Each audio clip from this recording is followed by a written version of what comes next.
Esta es la mesa servida. Y ese es el enfoque hoy. La Santa Cena, la comunión. En nuestra iglesia siempre buscamos celebrar la Santa Cena para la tercera semana del mes, pero una vez al mes estamos aquí compartiendo la mesa del Señor, ¿verdad? Eso es nuestro enfoque. Entonces el día de hoy, la Santa Cena. Ahora, cuando hablamos de la Santa Cena, en todas las iglesias lo celebran con un mismo sentir. Lo que dice esta mesa aquí al frente, en memoria de mí, recordando a Jesús, su sacrificio, lo que Él hizo por nosotros en la cruz y después de la cruz. Pero también hay otros elementos envueltos alrededor de ese evento, y a mí me gusta resaltarlos. Uno de ellos que me llamó la atención es el símbolo de la mesa. ¿Qué representa la mesa? De hecho, la palabra mesa es muy conocida, ¿sabe? Yo no sé si usted sabe que en árabe se dice igual, mesa, igual. Porque el castellano heredó muchas palabras de los árabes cuando ellos estaban en España. Y esa palabra la recibimos de ellos. Entonces, en ciertos idiomas del Mediterráneo, la palabra mesa es lo mismo. Quiere decir el lugar de reunión, el lugar como de intimidad, donde se reúne uno con los amigos o con la familia. Pero también hay otra mesa. Yo una vez les prediqué a ustedes un sermón de la mesa de Cristo, pero hoy les voy a hablar de dos mesas. Oiga, pastor, ¿cómo es eso? Hay dos mesas, sí. Hay otra mesa. Y en esa otra mesa, yo quisiera que ustedes hoy salgan de aquí diciendo, pastor, no sabía de esa otra mesa. No se metan, no se sienten, no compartan en esa otra mesa. ¿A cuál me refiero? A la que el apóstol Pablo se refiere ahí en 1 Corintios 10, 21 al 24. Ahí dice Pablo, no podéis beber la copa del Señor y la copa de los demonios. No podéis participar en la mesa del Señor y en la mesa de los demonios. ¡Wow! Pablo el apóstol dice que hay una mesa de los demonios. Y dice, no se sienten ahí. No podéis participar en esa otra mesa. Y pregunta, ¿o provocaremos a celos al Señor? ¿Somos más fuertes que Él? Todo me es lícito, pero no todo conviene. Todo me es lícito, pero no todo edifica. Ese pasaje es clave, ¿sabe? Porque nos hace pensar en lo que podemos llamar los límites de lo que podemos y lo que no podemos hacer como creyentes.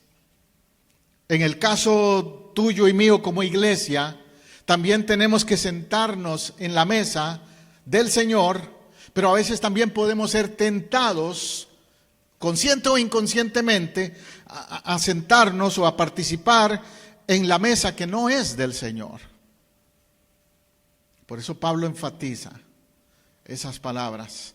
Y como dice al final, todo me es lícito, pero no todo conviene.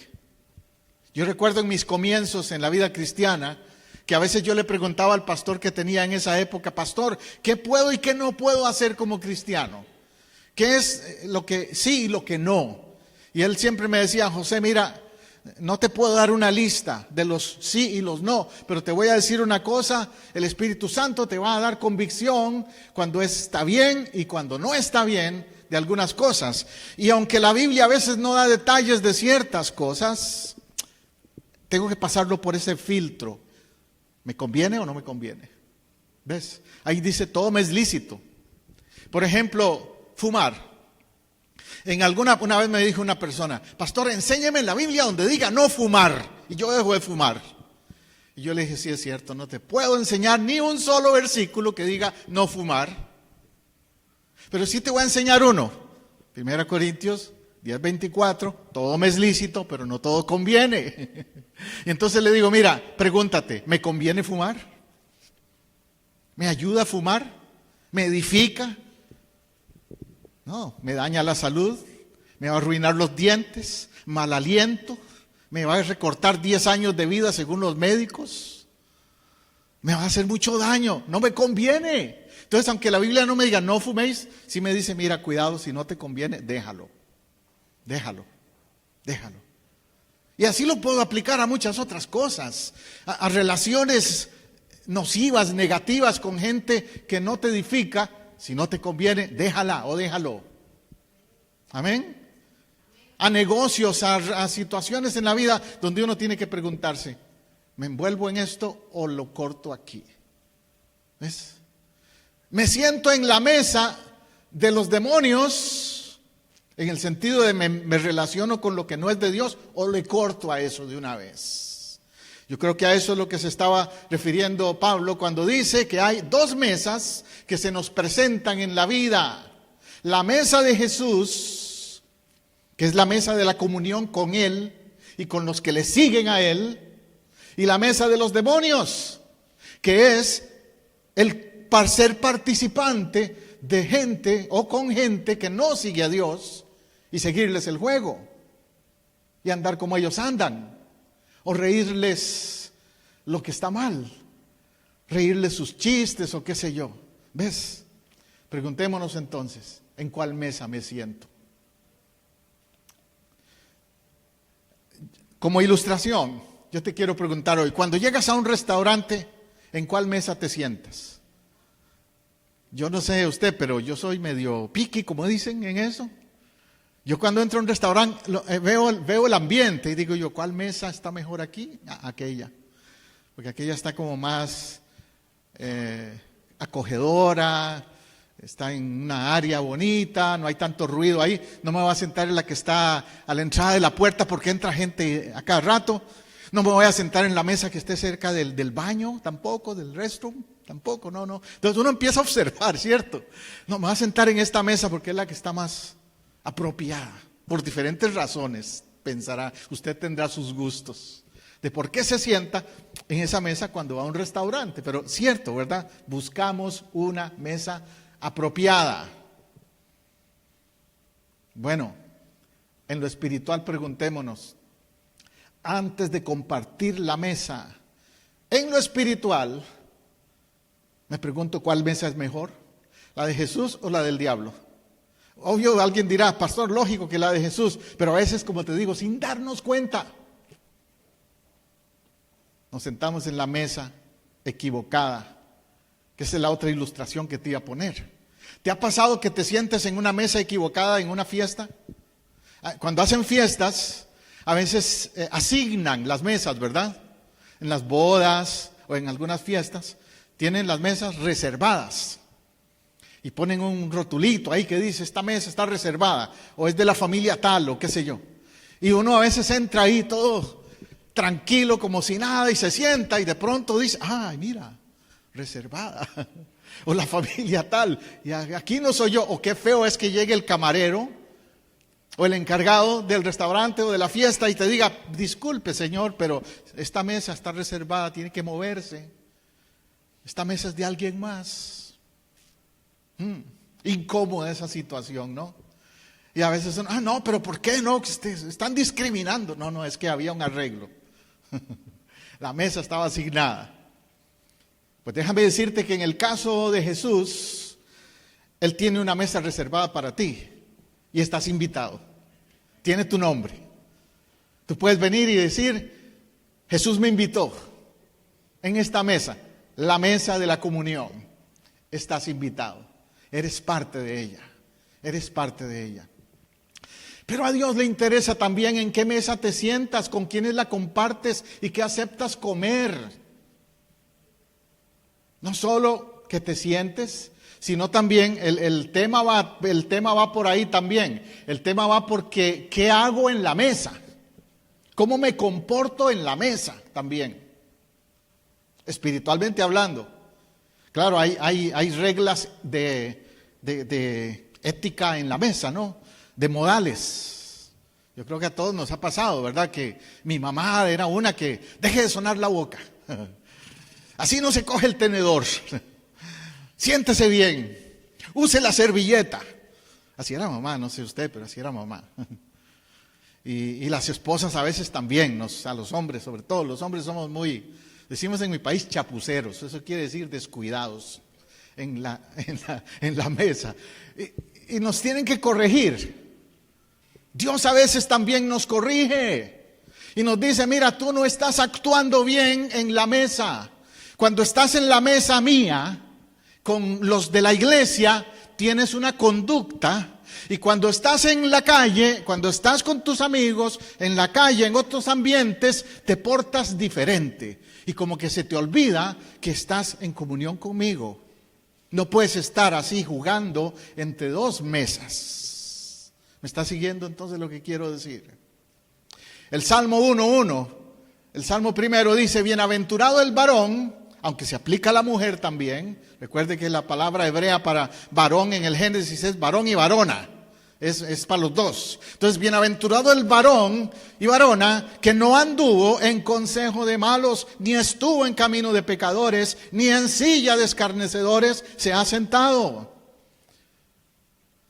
Eso lo que está diciendo es ten cuidado con quienes te relacionas. En el pasado habían algunos que lo interpretaban literalmente eso y decían, los cristianos no pueden ir al cine y sentarse ahí porque ahí se sentaron los escarnecedores. Bueno, pero yo voy a un restaurante y me siento en sillas donde se han sentado los escarnecedores también. En todo lugar hay sillas. Eso no quiere decir literalmente que en ciertos lugares sí, otros no. La aplicación que tengo que darle a eso es, ¿qué hago cuando estoy con los que no son de Cristo? Porque dice, el que no anduvo en consejo de malos. Si yo voy al estadio a ver un partido de fútbol, como ustedes saben que yo soy medio loco por el fútbol. Si voy con Roy y Roy va con Alajuela y yo voy con Saprissa, ¿sabes? Estamos opuestos en los equipos. Pero Roy y yo somos hermanos en Cristo, nos apoyamos, nos amamos, no nos vamos a ofender. Pero si yo voy al estadio y me encuentro con una persona que va contrario a mi equipo y me pongo de mal humor o hasta digo palabras inapropiadas, van a decir, ¿qué le pasa a este? Ahora es así y ahora cambió. ¿Dónde está su ética? Ahora eso es en caso de un deporte, pero hay tantas otras circunstancias. Bienaventurado el varón que no anduvo en consejo de malos, implica también que yo no le sigo el juego a la gente que esté planeando, hablando, diciendo cosas que no edifican a los demás. Por ejemplo, el criticar o chismear de otros. Si la reunión en la mesa es para criticar a otros, yo voy a tener que decidir si sigo esa conversación o si me paro y me voy mejor, porque no me edifica. O si busco cambiarles el tema o decírselo de una manera diferente. Estamos hablando mal de una persona que no está aquí, no es justo eso. ¿Verdad? Al menos esa es mi regla cuando alguien me llega a hablar mal de alguien. Yo siempre les digo, mira, no me hables de esa persona si ella no está presente. Esa es mi regla. Pero consejo de malos se aplica a otras cosas. Es cuando alguien te dice que hagas lo que no está bien. Y la definición de pecado es, en la Biblia, según Santiago, el que sabe hacer lo bueno y no lo hace, le es pecado. Una vez que entiendes que algo ofende a Dios, ahí llegó el límite. Entonces, no se trata de la silla literalmente, sino de la silla de escarnecedores. La palabra escarnecedor es interesante.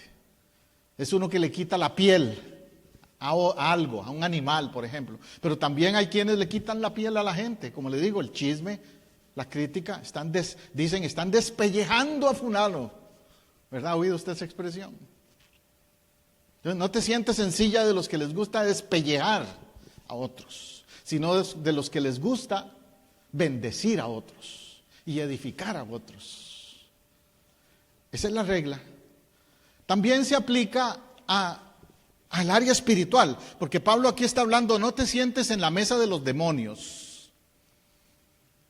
Y por ejemplo, a veces hay eventos y actividades en la comunidad o en la sociedad que son opuestos al reino de Dios. Un caso muy concreto es el del famoso Halloween en esta sociedad norteamericana donde vivimos. Llega esa época del año en la que empiezan a promover el Halloween. Y los cristianos entonces se encuentran ahí una disyuntiva, una lucha en eso, porque dicen, es que en mi oficina todos van a decorar las oficinas y van a decorar y van a tener fiesta de Halloween. ¿Qué les digo? Porque yo no quiero, pero no quiero que el jefe se enoje. ¿Ves? Estás ahí en esa lucha y vas a tener que decidir, o me siento en la mesa de los demonios, le sigo el juego, hago lo mismo, o me paro firme en mis convicciones y les digo, mira, respeto que tú celebres eso, pero yo siento que eso no es una celebración concordante con lo que la palabra de Dios enseña. ¿Dónde dice eso? Bueno, Efesios 5, 11, 12 dice, y no participéis en las obras infructuosas de las tinieblas, sino más bien reprendedlas. Porque vergonzoso es aún hablar de lo que ellos hacen en secreto. Entonces es bien claro el apóstol Pablo ahí en Efesios cuando dice, mira, si hay algo que ofende a Dios, que es vergonzoso a los ojos de Dios, que es parte de lo que es el mundo de las tinieblas, no es una diversión, no es una cuestión de cultura y de fiesta no, es ofensivo a Dios, yo tengo que decir, hasta ahí llegó mi límite. No me voy a sentar en la mesa de los demonios, tampoco, porque no es parte de lo que Dios quiere para mí. Y te voy a dar algunos ejemplos de esto. Muy contundente, muy claro es el de Israel. Pastora mencionó temprano de cómo Israel falló algunas veces. Y sí, Israel vivía en ese devaneo entre agradar a Jehová y agradar a los ídolos. Vivía en esa lucha constante. Por ejemplo, Dios preparó una mesa para ellos en el desierto. Es decir, les proveyó comida, pero una comida diferente. Dios les proveyó aquel maná, el pan, ¿cierto? Y no querían el maná. No, es que allá en Egipto teníamos olla de carne.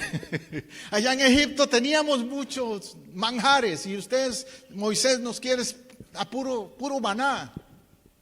Queremos carne, le decían a Moisés. Queremos pernil. Olvídate, ya estaban ellos, no aguantaban lo del maná. ¿Qué es eso de maná? Y entonces Dios les provee las codornices. Y comen codornices, un tipo de paloma o de gallina chiquita que hay.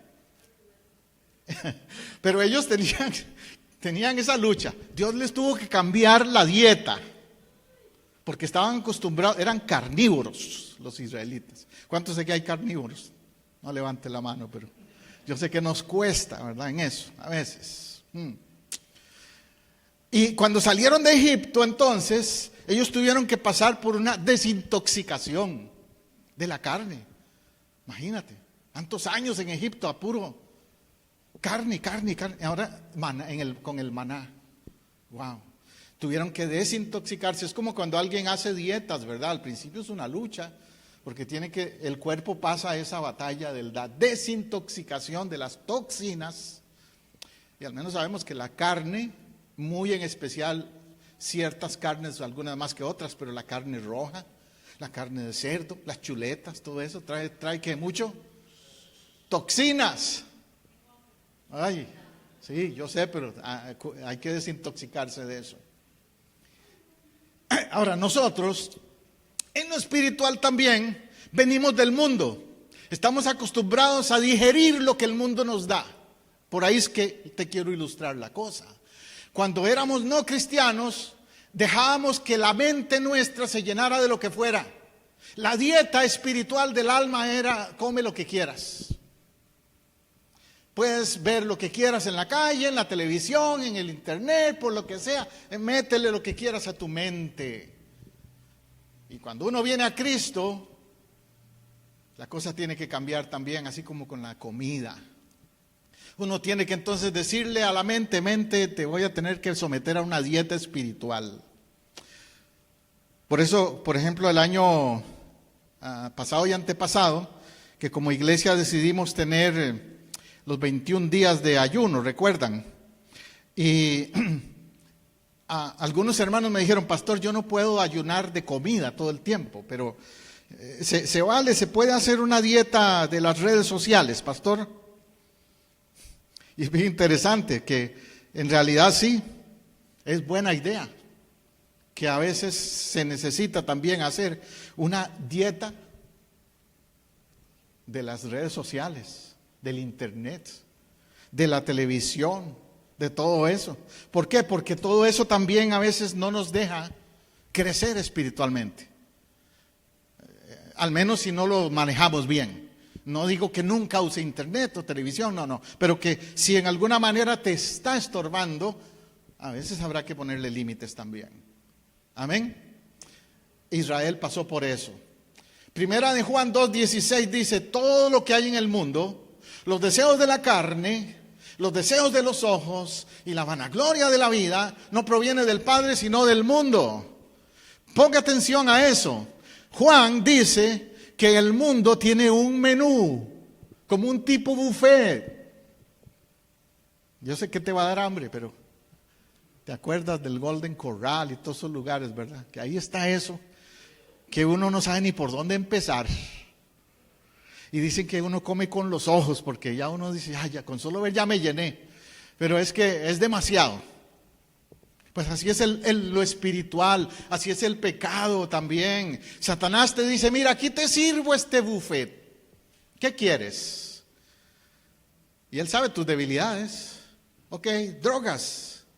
Yo tengo de toda clase. Alcohol. Los mejores vinos, las mejores cervezas, los mejores tipos de alcohol. Sexo, también, mira, yo te voy a enseñar, te voy a poner en el camino a las mujeres o a los hombres que te atraen. Y así, él sabe por dónde. No es dinero, fama, posición, porque no todo es vicios, a veces otras cosas. Te voy a dar posiciones. Te voy a dar dinero, pero no vas a tener que ganártelo de una manera que no es total. No le digas al pastor de cómo te vas a ganar ese dinero, ¿ok? Porque el pastor no va a estar de acuerdo. Ay. Todo lo que hay en el mundo, los deseos de la carne es lo que mi cuerpo me pide. Los deseos de los ojos, lo que veo. Dicen que los ojos son la ventana del alma. Y eso es verdad. Por eso uno tiene que discernir si lo que entra por mis ojos entra a mi alma, a mi mente. Por ahí empieza, por la vista. La vanagloria de la vida, la posición, que me adulen, que me digan jefe, supervisor, gerente, etcétera. Y nos gusta eso, ¿verdad? Que nos pongan en esas posiciones. O en algún deporte sobresalir y que nos pongan esos títulos. Pues dice que todo eso no proviene del Padre sino del mundo. No quiere decir, reitero, no estoy legalizando de que no te reconozcan tus títulos, pero mi punto es si los títulos son tu vanagloria. Como en el caso mío como pastor, como profesor, tengo una estudiante del seminario que ella siempre me dice, levanta la mano, pastor, profesor, doctor, ¿cómo le digo? Que ella sabe que soy pastor, soy profesor y también soy doctor en teología. Y yo siempre le digo, no, aquí soy profesor, nada más dígame profesor. Pero hay algunos por ahí que sí, si no les dices doctor, se enojan. O si no les dices licenciado, se enojan. No se trata de eso, se trata de que yo sepa darle la gloria a Dios. Sea como pastor, licenciado, doctor, la posición que tenga. O si aún no tengo ninguna de esas profesiones redundantes que al mundo le gusta usar, la que sea, siempre darle la gloria a Dios. No dejar que la vanagloria se me suba a la cabeza, porque eso no proviene del Padre, sino del mundo. Jesús dijo que Él venía para servir, no para ser servido. La actitud de un líder, de un cristiano, es esa. Un buen líder no es uno que busca que le sirvan, es uno que guía y sirve a los demás. Eso es un buen líder. Amén. Bueno, ya les mencioné aquí de la carne en el desierto, entonces cómo Dios les proveyó esas codornices cuando estaban en el desierto. Pero me llamó mucho la atención lo que dice Números 11, 33, 34. Dice, aún estaba la carne entre los dientes de ellos. Yo me los imagino, como eran tan carnívoros, ¿verdad? Aquí hay un restaurante que se llama Brasil, algo así, que dicen que ahí tú comes toda la carne que te da la gana. Hasta que te da dolor de estómago, tanto comer carne. Pues así estaban ellos, hasta con la carne entre los dientes. Antes de que fuese masticada, o sea, estaban todavía masticando esa carne, cuando la ira de Jehová se encendió en el pueblo. ¡Wow! ¿Tú te puedes imaginar eso? Dios les dio las codornices, pero al mismo tiempo los vio tan, como te dijera, metidos más en la carne que en lo espiritual. Yo me imagino que ni oraron.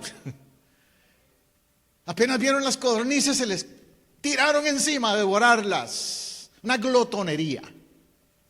Una cosa es tener hambre y otra es glotonería. ¿Ves? Y a Dios no le gustó eso. A Dios le molestó la actitud que ellos tomaron. E hirió Jehová al pueblo con una plaga muy grande. Y llamó el nombre de aquel lugar Kibrot Hatava, que en hebreo significa el lugar de la codicia. Porque ellos actuaron así. Y allí sepultaron al pueblo codicioso. Números 11, 33, 34. O sea, ¿de qué le sirvió la glotonería?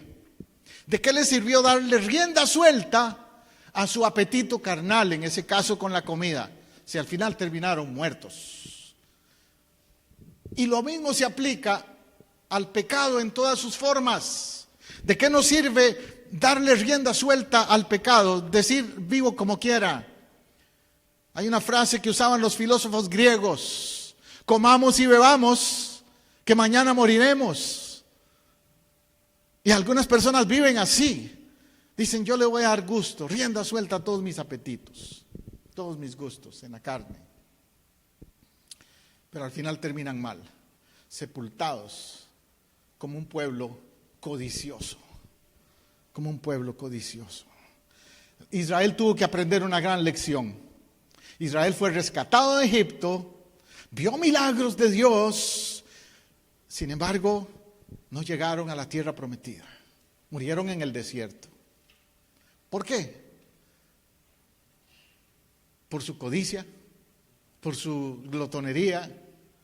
Dice en 1 Corintios 10, 5 al 6, pero de los más de ellos no se agradó Dios. Fíjate en eso, no se agradó Dios. ¿A quién nos toca agradar? A Dios. Y yo en verdad esa es mi ley de vida también. No me interesa qué opine todo el mundo de mí, sino qué opina Dios de mí. Porque yo sé que si Dios tiene una opinión buena de mí, esa es la que me va a llevar al cielo. La opinión de la gente puede variar por muchas razones, pero la de Dios es la que cuenta. Y a Dios no le agradó, por lo cual quedaron postrados en el desierto. ¿Cómo quedaron? Postrados en el desierto. No postrados en el altar del templo adorando a Dios, sino postrados en un sentido de derrota en su vida. Mas estas cosas, ahí donde se aplica a ti y a mí, fíjate, mas estas cosas sucedieron como ejemplos para nosotros. ¿Quiénes somos nosotros? Usted y yo. ¿Por qué Dios registró esa historia en la Biblia? ¿Por qué la Biblia menciona historias de fracaso? Para que no repitamos el mismo error. Sucedieron como ejemplo para que no codiciemos cosas malas como ellos codiciaron. 1 Corintios 10, 5 al 6. Entre los pecados graves que a Dios no le agradan, como lo dice claro ahí la palabra, está la codicia. Especialmente la codicia de cosas malas. Todo eso tiene que ver con lo que hay en la mesa. ¿Cómo nos tienta lo que está en la mesa? En Hebreos 3:9 en adelante dice, donde me tentaron vuestros padres, me probaron y vieron mis obras 40 años. Dice que los padres, es decir, los antecesores, le tentaron a Dios. A pesar de que vieron las obras, vieron el mover de Dios. Y aún así, seguían pidiéndole a Dios de una manera incorrecta. Verso 10 dice, a causa de lo cual me disgusté con esa generación y dije, siempre andan vagando en su corazón, no han conocido mis caminos. Wow, qué opinión se hizo Dios de esta gente. Gente divagante, insegura, inestable en su relación con Él. Nunca han conocido mis caminos. Y eso que era el pueblo de Israel, que se supone que debieran entender a Dios. Por eso a mí me dicen a veces, pastor, ¿usted qué piensa? ¿Por qué la iglesia anda así o asá? El pueblo de Dios hace cosas. Si Israel lo hizo y la iglesia hoy día a veces cae en la misma trampa. Tenemos que cuidarnos, iglesia, de no caer en la misma trampa, en la misma actitud de Israel. No vaya a ser que nuestra generación también perezca. Por tanto, juré en mi ira, no entrarán en mi reposo. Ese es el decreto de Dios, el edicto que Dios da. No entrarán en mi reposo. Es decir, no iban a llegar a la tierra prometida. Y verso 12 y 13 es el que nos amonesta a nosotros. Dice, mirad hermanos que no haya entre ninguno de ustedes corazón malo de incredulidad para apartarse del Dios vivo. La exhortación es, cuídense y no se aparten. No les pase lo mismo que a Israel. Antes dice, exhortaos los unos a los otros cada día, entre tanto que se dice hoy, para que ninguno se endurezca por el engaño del pecado. Entonces, ¿qué nos toca hacer? Corregirnos, exhortarnos. Si tú me amas a mí, no me dejes caer. El verdadero hermano en Cristo o hermana en Cristo es aquel que si te ve fallando, si te ve cayéndote en tu vida espiritual, te lo va a hacer ver para tu bien. No es el que te va a adular y a decir, no, estás bien, tranquilo, no hay que ser tan religioso, no hay que ser tan fanático. No, es el que te va a decir, mira, tienes que ponerte al hilo, al día con Dios, porque si no te vas a quedar. Te amo, quiero verte conmigo en el cielo. Sea un familiar, sea un amigo, sea un hermano de la iglesia. Antes exhortaos, dice. Amén. 14. Somos hechos participantes de Cristo con tal que retengamos firme hasta el fin nuestra confianza en el principio.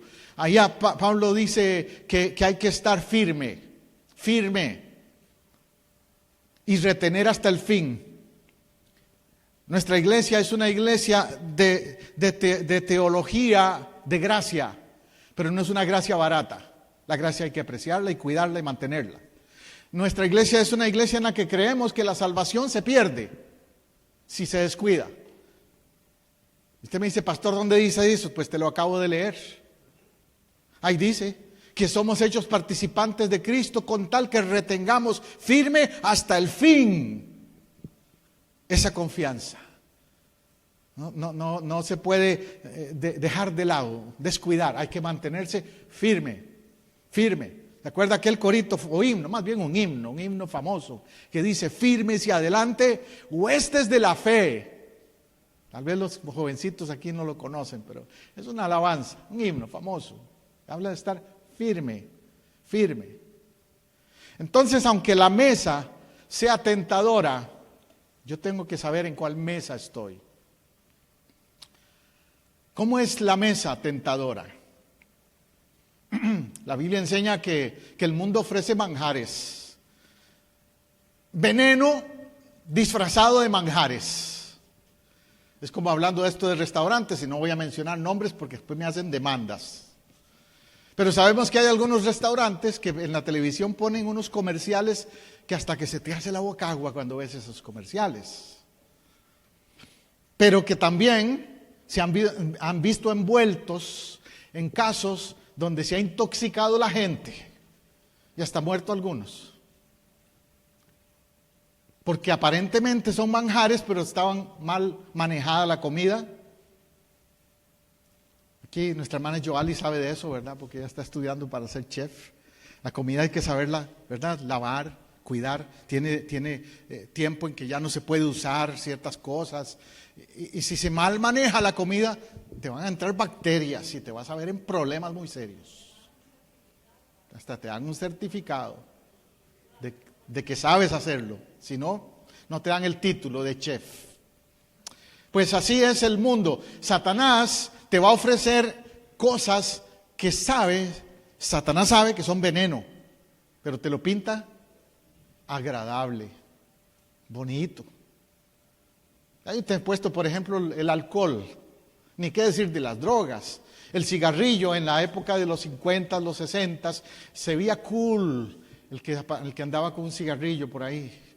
Todos los actores de Hollywood salían en las películas echando humo como una chimenea. Y entonces la gente quería imitarlos. Ya en esta época se saben las estadísticas de todos los muertos de cáncer que hay. Y por eso ahora está prohibido fumar en todo lugar. El alcohol lo mismo. Tú ves los programas de televisión, especialmente los que son deportivos. Uno quiere ver un juego de fútbol, de básquetbol, de béisbol, y tiene que tragarse un montón de comerciales bien directos. No son ni subliminales como algunos llaman. Son muy directos a la mente, a la atracción de lo que es ese veneno, porque es veneno. Por eso dice Santiago 4:4, oh almas adúlteras, ¿no sabéis que la amistad del mundo es enemistad contra Dios? Y 2 Corintios 6:17, salid de en medio de ellos, apartaos, dice el Señor, no toquéis lo inmundo y yo os recibiré. En otras palabras, dile no a lo que sabes que desagrada a Dios. Cuando dice salir de en medio de ellos, es a veces cortar con relaciones, con amistades, con personas que me jalan a esas cosas, que me empujan a esas cosas.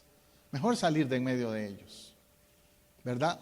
Apartaos, dice el Señor. No toquéis lo inmundo. No tocar drogas, no tocar alcohol, pero hay otras cosas, como te digo. Yo recuerdo cuando yo estaba trabajando con una agencia de turismo allá en mi país antes de venir a Estados Unidos. Y nos tocaba por turno estar a cargo del counter, de las ventas. Y en todos los chequeos que hacían de las entradas del dinero, el gerente empezó a notar que cuando yo estaba de counter, había más dinero siempre. Y cuando habían otros compañeros no cristianos, faltaba dinero, o era menos él. Y ellos decían, pues yo no veo que José sea tan buen vendedor, ¿por qué esa diferencia? Y lo digo como testimonio, pero lo que pasaba, yo sé, era que a ellos les daban dinero cash y reportaban una parte y otra parte no. Pero porque eso es lo interesante, el jefe decía, pero yo veo que se vendieron la misma cantidad de tours. Nos tocaba vender tours a la gente. Y se vendieron la misma cantidad de tours. Y se cobra lo mismo por esos tours. ¿Por qué entonces el ingreso es diferente en el conteo al final? Bueno, y ahí yo estaba entonces, en medio de esa situación, mis compañeros me odiaban porque decían, por culpa tuya el jefe se está dando cuenta de lo que pasa. Haz lo mismo.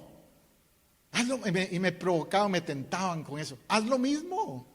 De por sí esta gente son ricos. Que ni diferencia, pero uno tiene una conciencia, un sentido de integridad, de no tocar lo inmundo, es decir, no tocar lo que no es de uno, lo que no le corresponde. Ya que se aplica a muchas áreas de la vida, se aplica a la integridad también. Amén. En la mesa del Señor, ya hablé un poco de la mesa del diablo, pero la mesa del Señor no es perfecta. Yo quisiera decir que la mesa del Señor es perfecta, que solo buena gente se sienta en la mesa del Señor, pero no es perfecta. Y en la iglesia también puede ser que los que asisten o los que venimos, los que somos parte de la iglesia, no somos perfectos, obviamente ninguno es perfecto. Pero hay algunos que están tratando, que están buscando, que están tratando de ser mejor en su vida espiritual. Y hay algunos otros que no les importa su vida espiritual. Y si te hablo directo al corazón es por tu bien en ese sentido. Recuerde la mesa de Jesús, la mesa de la Pascua. Entre ellos había uno que era un incrédulo, Tomás. Ahí estaba, pero como que le entraba por aquí, le salía por aquí todo lo de la fe. Porque era un incrédulo. Y ahí estaba otro, Judas, que a ese le encantaba pasarle la brocha, decimos en mi país.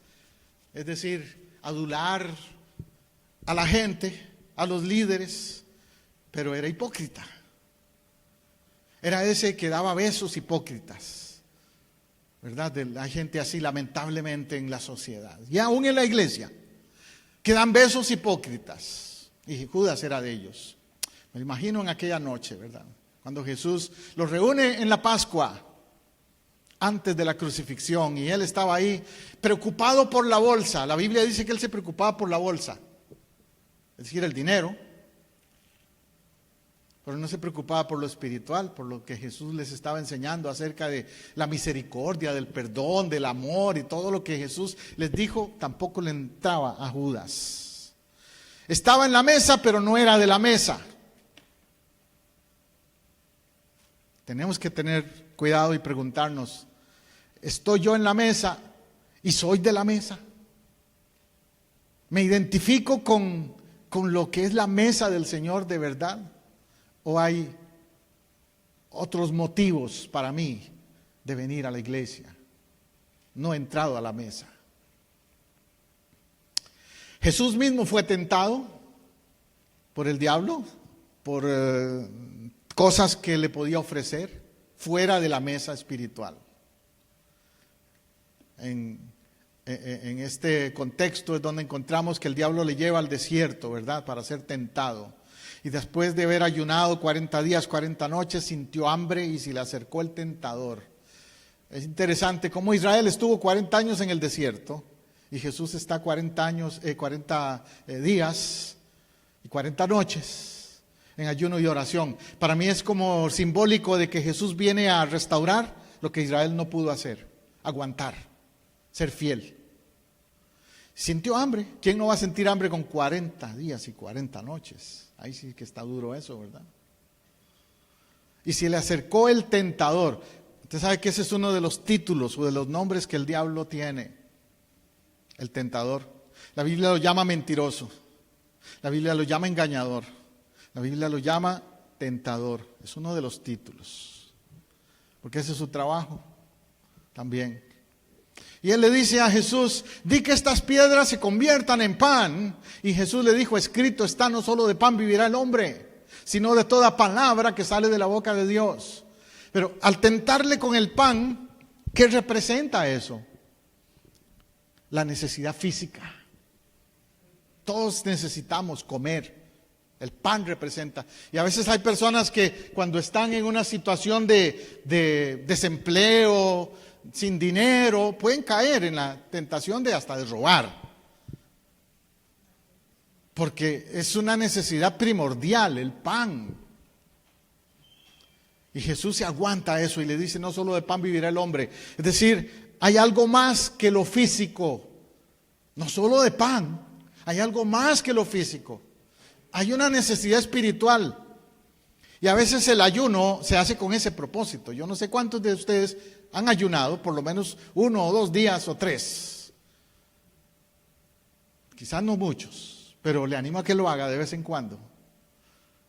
¿Por qué? Porque eso le va a ayudar a usted a realizar, a darse cuenta de que hay una necesidad interior, más que lo externo, más que el pan físico, más que el sancocho y más que la chuleta y todo eso. Que hay una necesidad interior en el corazón y que necesitamos llenar ese vacío también. ¿Amén? Alguien dijo amén, 1 o 2 por ahí. Entonces el diablo le llevó a la santa ciudad y le puso sobre el pináculo del templo y le dijo: si eres hijo de Dios, tírate abajo.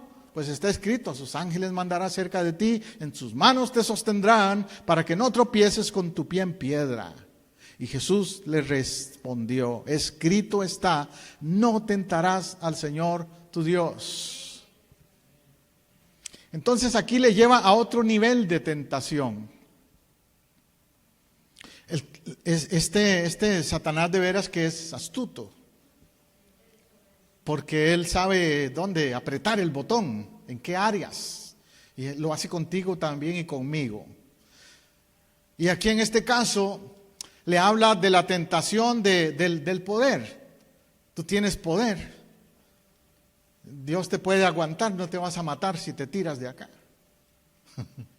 Convierte las piedras en pan, te daré todos los reinos. Es decir, le aplica a Jesús las áreas más frecuentes en que uno podría ser tentado: poder, necesidades físicas, áreas claves. Y siempre la respuesta de Jesús fue: no tentarás al Señor tu Dios. Es decir, Él supo reaccionar a tiempo. Dicen los psicólogos que en el caso, y yo he sido consejero de adicciones y lo leí ahí cuando estudié esa área de consejería clínica para adicciones. Dicen los consejeros de adicciones que si una persona tiene una adicción y se le presenta una tentación, tiene 10 segundos para reaccionar. Si antes de 10 segundos no quita la mirada del cigarrillo, de la droga, del alcohol, de la botella, de la cerveza, de lo que sea, si antes de 10 segundos no quita su atención de eso, va a tomar, va a fumar, va a caer. O sea, uno tiene que reaccionar rápido, antes de 10 segundos. Es como cuando yo boxeaba, ¿verdad? 1, 2, 3, 4. Me contaban 10, noqueado. Y el diablo quiere eso, noquearnos espiritualmente, tumbarnos, hacernos caer en la tentación y que nos cuenten los 10 segundos y que todavía estamos ahí, seducidos por el pecado. Por eso Jesús reaccionó rápido. ¿Ves? Podemos decir que entonces Satanás le presentó a Jesús la mesa del buffet. 3 delicias le ofreció. Y Jesús las venció las 3. La necesidad física, la necesidad de poder, la necesidad del hambre. Todo Jesús lo venció. Recuerde que Satanás también cayó por eso mismo. La caída de Satanás se debió a que él quiso tener poder, estar encima de Dios. Eso es una tentación muy fuerte. Y Jesús lo resistió confesando la palabra: escrito está. Qué bueno que la pastora mencionó hoy de que ella ha seguido ese plan de lectura bíblica. No sé cuántos lo están haciendo, pero ustedes y yo, todos necesitamos día a día memorizar, leer, meternos en el corazón y en la mente la palabra de Dios, porque es la única manera en que vamos a resistir la tentación. Porque cuando viene la tentación va a venir a mi mente ese texto bíblico que leí tal vez hoy o ayer y que tiene que ver tal vez con la tentación, y voy a saber citarlo y decirle a Satanás: no, mira, la Biblia dice tal cosa, mentiroso, no te creo. Que tú no sirves para nada, que eres un perdedor. No, la Biblia dice que somos más que vencedores en Cristo Jesús. Si tú le vas a citar la palabra y vas a sobrevivir esa tentación. La mesa del diablo es una mesa tentadora, entonces. Es la que entra por la concupiscencia de los ojos, los deseos ilícitos, la comida de la carne física, no, sino de la carne interior, de los deseos interiores. Se dice que Buda, cuando Buda decidió abandonar el palacio, Buda era rico, cuando era joven él creció en riqueza, era un príncipe, Y él abandonó el palacio porque dijo, él se encontró a 3 mendigos en el camino, tres hombres miserables. Y eso lo hizo pensar a él y decidió entonces hacerse pobre como ellos, porque dijo, será la única manera de ser feliz. En el palacio yo tengo todo y no soy feliz. Se hizo pobre, se hizo mendigo. Siendo mendigo se dio cuenta que tampoco era feliz porque le atraían cosas del mundo, de la carne. Entonces decidió irse al Tíbet, se hizo monje y se fue a las montañas donde no vive nadie, en el Tíbet. Y aún ahí, solo él, metido en el Tíbet, cuenta en sus escritos que él tenía luchas con la carne, con sus pasiones, que nunca pudo vencer sus pasiones. Murió tratando de vencer sus pasiones, Buda. Qué lamentable. Tuvo que reconocer que si no es de Dios que viene la fuerza, no importa si estás en el Tíbet o estás en New York, en el mero downtown de Nueva York. Si no es con la fuerza de Dios, no vas a vencer las tentaciones. ¿Ves? Es una ley. Es de lo que le doy a comer a mi mente, más bien. Es de lo que permito que Satanás meta en el buffet de su mesa, en mi corazón o en mi mente. Ahí pongo la ilustración, por ejemplo, de las películas, las series televisivas. Hoy día que vivimos en un mundo donde todos los días estamos siendo bombardeados por programas. Si usted abre la lista de canales de televisión hoy día, de un satélite o de un cable o lo que sea, qué montón de opciones hay, ¿verdad? Pero si usted se pone a pensar, ¿cuántos de estos canales o mensajes que hay en esta invento que se llama la televisión, cuántos son edificantes? Lo va a tener que reducir a muy pocos. La mayoría no edifican. La mayoría son guiones que expresan lo que hay en el corazón y en la mente de muchos. Corazones degenerados, perversos, y ahí sale todo eso, sale toda esa basura en esos shows, en esos programas, en esas películas. Y lo mismo en el internet, igual pasa lo mismo. En las redes sociales hay personas que me han dicho, pastor, yo a veces quisiera mejor cerrar las redes sociales porque me están intoxicando. Sí, a menos que tú sepas filtrar todo eso, porque compenses con la palabra de Dios, te va a intoxicar, te va a intoxicar. La mesa no es la mejor a veces. Pablo le dice a Timoteo, a un joven, estas palabras: el fundamento de Dios está firme, teniendo este sello. Fíjate, es como un sello, dice, conoce el Señor a los que son suyos. ¿Sabías que el Señor te conoce? ¿Sabe quién eres? ¿Tu identidad? Si eres o no eres. Y apártese de iniquidad todo el que invoca el nombre de Cristo. ¿Cuál es la expectativa de Dios? Que te apartes de iniquidad, si es que invocas el nombre de Cristo. Es decir, si tú llamas a Cristo tu Señor, tu Salvador, hay que ser consecuente con eso y apartarse de lo que es iniquidad. La palabra iniquidad quiere decir maldad, en otra forma de decirlo, de lo que ofende a Dios, de lo que no agrada a Dios. Pero en una cosa grande, dice Pablo, no solamente hay utensilios de oro, de plata, de madera, de barro, unos para honra, otros usos viles, pero si alguno se limpia de estas cosas, será instrumento para honra, santificado, útil al Señor, dispuesto para toda buena obra. La ilustración que él da, otra vez, es de la mesa. Estamos hablando hoy de la mesa. Y en una mesa también se sirven, ¿qué? Utensilios. Utensilios. La cuchara, el tenedor, todo eso. Y dice Pablo, hay utensilios en una casa de ricos, pueden ser de oro y de plata. En una casa más humilde pueden ser hasta de barro, los utensilios, de madera o qué sé yo. Unos son honrosos y otros para limpiar, nada más. Pero al final, dice Pablo, todas estas cosas, si se usan para la gloria de Dios, para santificarse, están bien. O sea, tú y yo somos un instrumento que Dios puede usar, un utensilio en la mesa que Dios quiere usar si nos santificamos.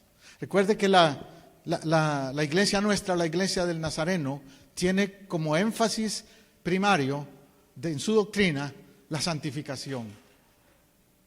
Y santificación en el sentido de apartarse de lo que no agrada a Dios. No de que te peines así o te vistas así o qué sé yo, no. No en lo externo, en lo interno, en esa vida práctica de santidad. Ser un instrumento para el Señor de honra, de honra. Volvamos entonces al pasaje de Pablo en Corintios, que fue con el que empecé. Pablo le dice entonces ahora en 1 Corintios 10:20. Antes digo que lo que los gentiles sacrifican, a los demonios lo sacrifican, no a Dios. Y no quiero que vosotros seáis partícipes con los demonios. Pablo está siendo claro ahí diciendo, hay gente que no está agradando a Dios con su estilo de vivir. Están sacrificando, pero para los demonios. Y no quiero que ustedes hagan lo mismo. Aprendan. Los gentiles, ¿quiénes eran? Gente que era pagana. En aquella época, los romanos, los griegos, todos estos eran gentiles, les llamaban. ¿Y qué los caracterizaba? ¿Cómo actuaban? Los griegos eran liberales. Eran esos que dijeron, come y bebe que mañana moriremos. Liberales. Eran de ese tipo de gente que dice, no, todo se vale, todo está bien con tal que seas feliz. Los romanos también eran los que les gustaba hacer carnavales. ¿Sabe la palabra carnaval de dónde viene? Es una palabra compuesta de dos. Carne y Baal. Baal era un dios pagano. Entonces lo que quiere decir, adoremos a Baal con nuestra carne. Eso significa carnaval, imagínate. Y los gentiles eso era su mundo. ¿Cuándo hay carnaval? ¿Cuándo hay fiesta? ¿Cuándo hay desastre? Y hoy día si tú eres un cristiano de convicción y le dices no a esas cosas, te atacan. Te dicen, es que tú eres un fanático, eres un fundamentalista, eres un extremista, porque dices que no a lo que sabemos que Dios no aprueba, al carnaval. Y Pablo le dice ya entonces en 1 Corintios 10, 16, 17 ahí, la copa de bendición que bendecimos, ¿no es la comunión de la sangre de Cristo? Vamos directo a la Santa Cena hoy. La copa de bendición que bendecimos. ¿Qué hacemos hoy? Bendecir esa copa. Pero esa comunión es con Cristo. El pan que partimos no es la comunión del cuerpo de Cristo, sí. Pero ¿por qué Pablo lo hace en forma de pregunta? Pablo sabía la respuesta. Él sabía que era, sí, que es el cuerpo de Cristo, él lo sabía. Pero como que él vio que esta gente, estos corintios especialmente, eran gente que vivía entre los dos mundos, en la mesa del diablo y la mesa de Cristo, les pregunta, bueno, ¿qué? ¿O eso no es? Aquí se me haría muy largo darles detalles, pero si les hablara de Corinto, ese pueblo, esa ciudad. Corinto era un pueblo, una ciudad puerto, era un puerto. Y usted sabe que los puertos tienen mala reputación porque a los puertos llega toda clase de gente. Y llegaban los marineros y apenas se bajaban del barco, lo que querían ir eran los prostíbulos. Corinto estaba lleno de prostíbulos. Y tenían, es más, no solo prostíbulos. Corinto tenía un templo que se llamaba el templo de Afrodita. De ahí viene la idea secular que usan los mundanos a veces de que hay que comer ciertas cosas porque son afrodisíacas, que van a estimular la sexualidad de uno, según ellos. Eso es lo que quiere decir. Y era por la razón de que en ese lugar estaba el templo de Afrodita. ¿Quién era Afrodita? Una diosa pagana, era la diosa de la fertilidad. Y allá en ese lugar, en Corinto, había un templo de Afrodita. Era un templo en el que habían 1000 prostitutas sagradas, entre comillas sagradas. Pero habían 1000 prostitutas sacerdotisas. Entonces los marineros, los que llegaban a Corinto, sabían que ahí había esa atracción del templo de Afrodita y las prostitutas de ese templo, y que lo justificaban con que al estar en intimidad con ella sexual iban a tener más poder sexual. Imagínense. Contra todo eso es que el apóstol Pablo está hablando. Porque te digo todo eso para que entiendas el contexto. Porque usted dirá, pero pastor, ¿por qué Pablo es tan duro con estos corintios? Porque él les dice que la copa de bendición es la de Cristo y que cuidado sentarse con la mesa de los demonios. Porque Pablo sabía que algunos de ellos participaban de algunas de estas cosas, que no estaban firmes. Ahora usted dirá, pero pastor, eso no es nuestro tiempo hoy. En nuestro mundo también hay mucha promiscuidad sexual, hay mucho libertinaje, hay mucho enfoque torcido de lo que es agradable y no agradable a Dios. Hoy día se le dice bueno a lo malo y malo a lo bueno. Estamos en ese mundo igual, regresando, si se quiere, a esa vida, a ese estilo de vivir. Hoy yo vi un posteo en Facebook de que Israel, el Congreso de Israel, negó, desaprobó el matrimonio igualitario, el matrimonio de 2 hombres o 2 mujeres. El Congreso de Israel lo rechazó. Gracias a Dios por eso. Pero eso no quiere decir que en Israel no pasa eso. En ese posteo también vi a un montón de lesbianas y homosexuales haciendo una fiesta en las calles, vestidos bien degradantemente, bien liberales, como usted ya sabe que se visten, haciendo bacanales que le llaman, no solo carnavales, sino bacanales en las calles de Israel. Porque Israel tiene 2 lados. Yo no sé si ustedes saben, pero Israel tiene la santa ciudad de Jerusalén y tiene a Tel Aviv, que es la capital. Tel Aviv no es como la santa ciudad de Jerusalén. Tel Aviv está llena de prostitución, está llena de drogadicción, Tel Aviv está llena de discotecas, de vida nocturna y todo eso, igual que en muchos otros lugares del mundo, lamentablemente. Pero por lo menos el Congreso de Israel está tratando de que eso no se expanda, de que no se contamine todo Israel. Ahora, si eso pasa en Israel, ahora ponerlo en el contexto nuestro, Estados Unidos. En mi país, Costa Rica, hay, ya ustedes saben, que hay ahorita unas elecciones en las que hay una tremenda batalla espiritual por eso mismo. Porque hay un partido que favorece esas cosas y hay otro que lo rechaza. El que tiene un candidato cristiano. Yo nunca hablo de política. Pero cuando tocan la familia, cuando tocan los valores de la familia, cuando tocan los principios establecidos por Dios, me van a oír. Y como se los dije a los que me siguen en Facebook, si no les gusta me pueden bloquear. Pero lo voy a decir. Porque no se puede sentar uno en la mesa de los demonios y en la mesa de Cristo al mismo tiempo. O es o no es. O es o no es. Siendo uno solo el pan, nosotros con ser muchos somos un cuerpo, todos somos participantes de aquel mismo pan. Termina diciendo Pablo. Nos toca cumplir ese requisito. El texto clave es ese. No podéis beber la copa del Señor y la copa de los demonios. No podéis participar de la mesa del Señor y de la mesa de los demonios. ¿O provocaremos hacerlo al Señor? ¿Acaso somos más fuertes que Él? Pregunta Pablo, pregunta la palabra. Vamos a orar. Estamos delante de ti, Señor, el que todo lo sabe y todo lo conoce. Y tú sabes dónde está nuestro corazón y dónde está nuestra comunión contigo. Tú sabes si en la mesa estamos como Judas o estamos como Juan, amándote y buscándote, o pretendiendo ser lo que no somos. Tú lo sabes, Señor.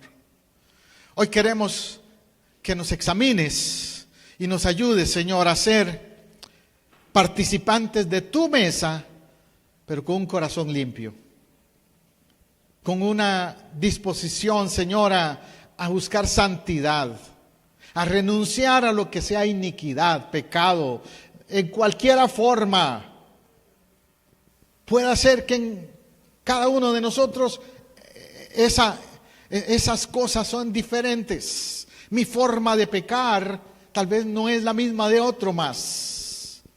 O lo que a mí mis debilidades no son las mismas que otros, pero son debilidades. Tú las conoces, Señor. Y solo te pido, fortaléceme. Y cada uno de los que están aquí en esta casa y escuchándome a través del internet también en este momento, ayúdale, Señor. Ayúdale, Señor. Ayúdanos, Señor, a ponernos en comunión contigo, a decidir estar en la mesa correcta, la mesa de Cristo, no la mesa de los demonios.